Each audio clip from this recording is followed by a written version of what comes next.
En definitiva, ha sido un problema de siempre el hecho de que las actividades delictuales idóneas para producir activos generan pues un incentivo para la realización de los ilícitos.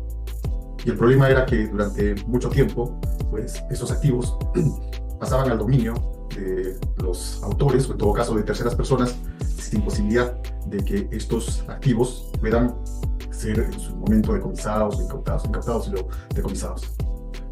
Y este tema se presenta sobre todo, se presentó inicialmente con relación al delito de narcotráfico, lavado de activos.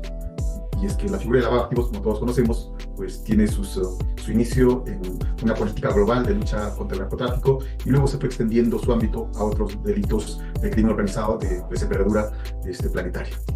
Pero sin embargo, los mínimos de garantía que se exigen en el proceso penal daban lugar a que en muchos casos se absuelva, bien sea por duda o por alguna otra circunstancia que posibilitaba la punibilidad. Y el disfrute de esos activos mal habidos no era posible de pues, incautarlos, recuperarlos.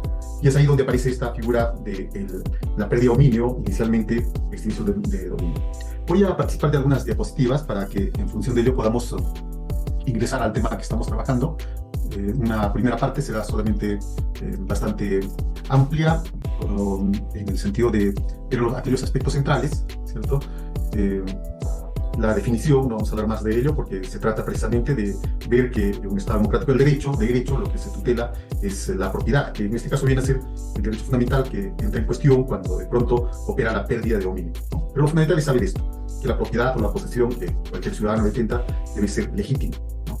Para ser reputado como tal debe ser legítimo y el cuestionamiento está en cuanto a su ilicitud. Esto se encuentra previsto, como ven ustedes, en el artículo 70, que hace referencia al derecho que el derecho de propiedad es inviolable. Bueno, pero este tema de que el derecho de propiedad es inviolable nos lleva directamente a un problema. ¿Qué pasa con aquellos activos que son son consecuencia delictual? Nos estamos refiriendo no solamente al producto, sino incluso a aquellos medios que han sido utilizados para la realización de los hechos delictivos. Acá aparece un problema. El Estado puede tutelar la Constitución, puede garantizar un derecho a la propiedad de aquello que es ilícito. La respuesta desde ahora es no, ¿cierto? Es precisamente por eso que cuando se presenta un cuestionamiento a la pérdida de dominio sobre la base del derecho a la propiedad, encuentra su primer límite en el sentido de referir el derecho a la propiedad, sí, es inviolable, pero en tanto su origen sea ilícito, porque si su origen es ilícito, eso no genera ese derecho fundamental a la propiedad, sino por lo contrario, solamente un dominio que puede ser extinguido de acuerdo al proceso que se lleve adelante. Bien. Rápidamente vamos a pasar estos temas de carácter constitucional, ¿cierto? Solamente para hacer algunas definiciones, ¿no? Acá quizás sea el primer punto que tiene que ver con los temas en cuestión, y sobre todo en un contexto de un país con una economía casi más del 70% informal. Lo que pasa es que cuando se hace referencia a que ese activo cuya pérdida se pretende puede provenir de una actividad informal o puede provenir de una actividad ilícita o puede provenir de una actividad ilícita. Los problemas no están tanto respecto de su procedencia lícita, porque de hecho seguramente se puede tener la documentación suficiente como para acreditar su procedencia lícita. El problema está en aquellas actividades ilícitas que mantienen una zona gris con las actividades informales. Ese es el problema, ese es el kit de la cuestión. Porque si es que se tiene una perspectiva de persecución contra esos activos y se pretende su pérdida, se tiene que dotar de garantías suficientes como para efectos de que se distinga claramente si se tiene un origen informal o se tiene un origen ilícito. Esto es muy importante y solamente adelanto algunas cuestiones fundamentales. Si estamos hablando de una persona natural, sin negocio, se diferencia completamente de aquellas personas jurídicas con negocio, ¿cierto? O personas jurídicas que tienen como objeto empresarial. Y la exigencia de llevar libros contables lo es para esas personas jurídicas que se dedican a la actividad empresarial y también para las personas naturales, pero con negocio. En el caso, por ejemplo, mi persona, como funcionario público, no lleva libros contables. De hecho, seguramente si se realizaría una pericia sobre mis ingresos, tendría que solamente realizarse una contabilización de mis ingresos como docente y como magistrado, nada más. Pero, y es un poco fácil de determinar porque ciertamente hay una declaración jurada de inicio y una declaración jurada al término del periodo. Pero no todas las personas tienen esta suerte de regularidad en cuanto a sus ingresos, que sin necesidad de tener registrados sus movimientos económicos o movimientos contables, pues puedan justificar con registros, con libros que registran las actividades económicas, los ingresos económicos, ¿no? Existe un gran sector cuya actividad es informal y no tienen los registros contables al respecto. Digo esto porque este es un problema central, dado que la contabilidad, ¿cierto?, opera sobre la base utilizando como medio los estados financieros. Y los estados financieros, para que pueda procesar la información de los hechos económicos, requiere que esos hechos económicos estén registrados en libros contables. Entonces, sí se puede realizar una pericia contable para establecer un desbalance patrimonial en la eventualidad de que se tenga todos esos libros contables. Pero si no se tienen los libros contables, el problema se presenta al respecto, dado que hay una imposibilidad de esa propia metodología que corresponde a la contabilidad para poder, pues, verificar si existe ese desbalance patrimonial. De hecho, el mismo tema del desbalance patrimonial ya es un tema en cuestión, pero dejémoslo todavía eso por ese lado, ¿no? Si esto de pronto se plantea en el sentido de que los actos de indagación que tenga que realizar Fiscalía, los inicios antes de judicializar el proceso de pérdida de dominio, pues, y resulta que pretende, o en todo caso trata de justificar un desbalance sobre una pericia contable, ya tenemos problemas, ya hay serios problemas. Pongámonos en el supuesto de una persona que tiene una fortuna súbita, ¿correcto? Pero no se encuentra, pues, siquiera referencias de una actividad genérica, ilícita, idónea para producir activos, no se tiene eso. Y de pronto el Ministerio Público, pues, solicita que se practique una pericia contable. Bien, esa pericia contable se va a llevar adelante solamente con aquello que puede ser registrado numéricamente. Por ejemplo, si se tiene a un determinado momento cuánto de depósitos o de ahorros tenía esa persona, pero ahorros bancarios, nada más. Entonces, se tiene este saldo inicial, y después de establecer ese periodo, la pericia por los periodos que corresponde, se tiene un saldo final y van a establecer si existe o no un desbalance patrimonial. Pero el gran problema es que ese saldo inicial está referenciado solamente a aquello que está registrado formalmente. Pero ese saldo inicial de una economía informal como la nuestra, y lo ha señalado reiteradamente la Corte Suprema, corresponde en realidad a un saldo histórico.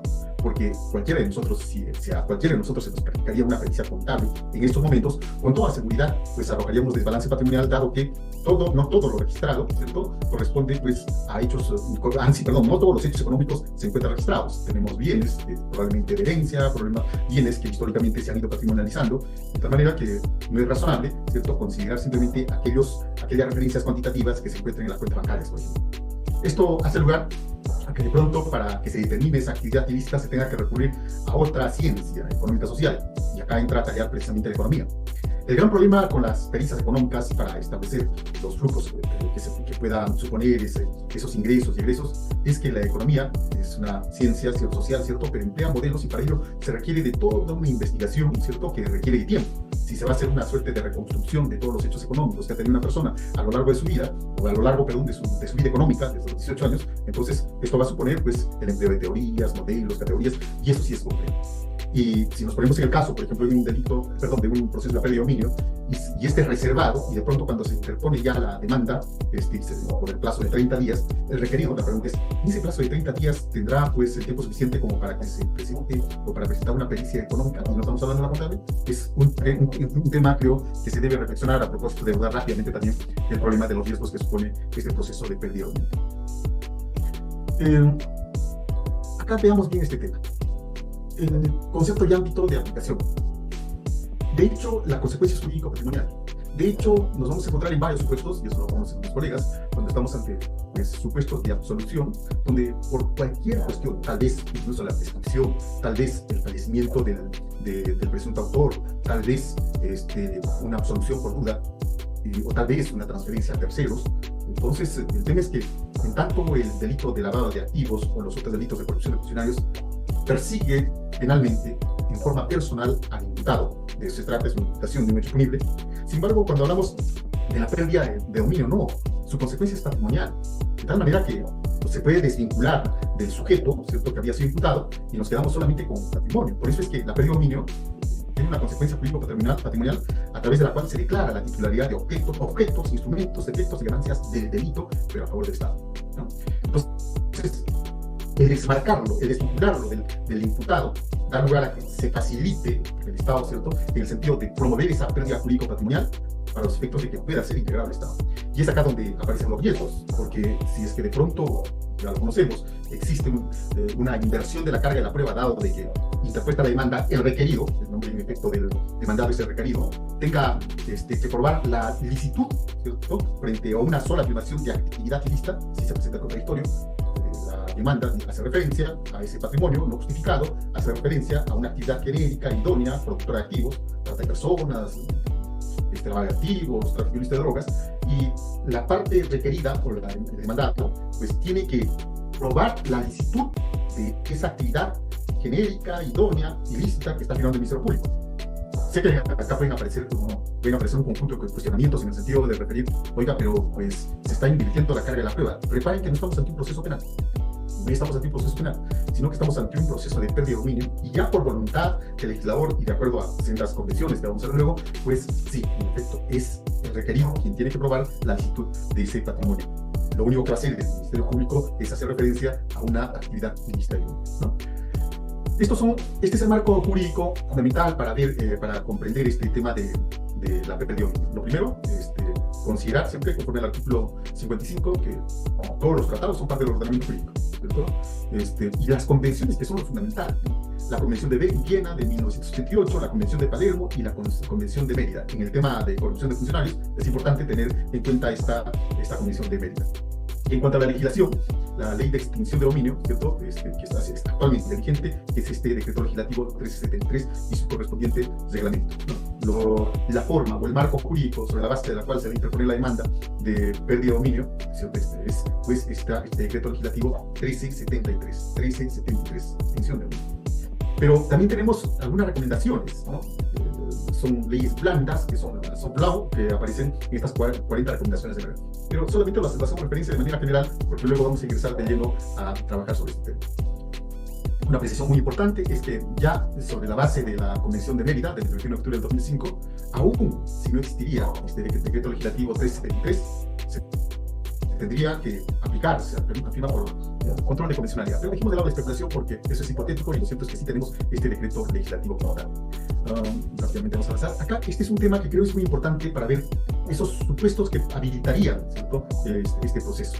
Lo que pasa, esto se encuentra regulado en este decreto legislativo, ¿cierto?, de extinción de dominio, y vamos a una revisión de proximidad de lo que se tiene. Dice, a ver, ¿en qué supuestos encontraríamos activos que podrían ser objeto de una pretensión de extinción de dominio?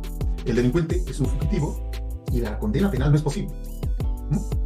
Porque obviamente estamos ante un fugitivo y de pronto resultamos que sí es tangible o es verificable los activos producto de los actos delincuenciales del fugitivo. Si es que nosotros anclaríamos o vincularíamos los actos de incautación y luego de decomiso a un pronunciamiento previo de una sentencia, es evidente que nunca habría posibilidad de la realización de esos activos. Otro, el delincuente está muerto o muere antes de la condena. Con ello se extingue la acción penal, el artículo 78 del Código Penal, y conforme lo dispone el artículo 344, numeral 2, literal C, se extinguió también el proceso y se tiene que sobreseer. Pero resulta que pues sí existe el producto, sí existen los activos, los familiares están en posesión de esos activos. Eso, pero en otro caso, como vemos que con este proceso de extinción de dominio, pues se habilita la persecución en estos supuestos. El delito ha prescrito, lo más general. El delincuente es inmune al proceso penal. No, independientemente de los temas de los apurados, pongámonos a pensar en los supuestos, por ejemplo, de personas que tienen algún tema de inimputabilidad o cualquier situación que impida la persecución penal, entonces, pero sin embargo se han producido los activos. El delincuente, y casos que se pueden prestar con realidad, es tan poderoso que una investigación o proceso penal es irrealista o imposible. Cuando hablamos de personas naturales con tal poder, con tal envergadura, de que de pronto pues sean un obstáculo económico fuerte, pues sin embargo, lo que se va a tener son pues patrimonios, y de hecho la forma como está regulada permitiría golpear ciertamente ese patrimonio en esos supuestos. Se puede encontrar también supuestos en que el delincuente es desconocido, está bastante generalizado, y se hallan los activos. Un tercero que no está involucrado en el proceso penal. ¿Qué hacemos frente al tema de una fuerte cantidad de activos que está siendo poseído, que está siendo transportado por una tercera persona que solamente es mensajero? Si es que lo vincularíamos al proceso penal, entonces sería pues harto complicado pues lograr el decomiso. Entonces este es otro de los supuestos por los cuales se habilitaría la pretensión de extinción de dominio. La propiedad pertinente la mantiene un tercero que no ha sido acusado del delito, pero sabe, es decir, opera de mala fe, que esa propiedad está manchada, que esa propiedad es sucia. En esos supuestos también procede la extinción, ¿cierto?, de dominio. Es distinto el caso, y esto sí es muy importante, aunque el decomiso penal no pueda llegar a la propiedad mantenida por terceros de buena fe, la buena fe, ¿no? Entonces, en estos casos, el problema es que con el decomiso de estos activos entraría a tallar el problema de la buena o mala fe para los efectos, ¿cierto?, de pues, establecer la extinción, la procedencia de la extinción de dominio. Existe evidencia insuficiente para proseguir con un proceso penal, pero esa evidencia insuficiente está más relacionado con la atribución o vinculación de ese hecho delictivo a una persona. Y si se tiene elementos suficientes para determinar que ese hecho produjo estos activos, solamente que no se encuentran elementos de juicio suficientes para vincular a una persona. Procede definitivamente esa demanda de extinción de dominios. Existe evidencia de tipicidad incompleta para proseguir con un proceso penal. Este tema de tipicidad incompleta está relacionado con calificaciones jurídicas que dan lugar a que el proceso desde esa perspectiva sería atípico, pero no obstante sí se habría producido los hechos para que permitirían, en este caso habilitarían la procedencia de la demanda de extinción de dominio, ¿no?